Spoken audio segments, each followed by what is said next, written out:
وكذلك أعثرنا عليهم ليعلموا أن وعد الله حق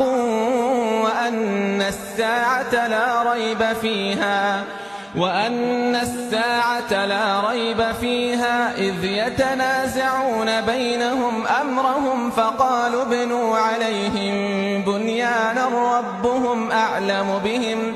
قال الذين غلبوا على أمرهم لنتخذن عليهم مسجدا سيقولون ثلاثة رابعهم كلبهم ويقولون خمسة سادسهم كلبهم رجما بالغيب ويقولون سبعة وثامنهم كلبهم قل ربي أعلم بعدتهم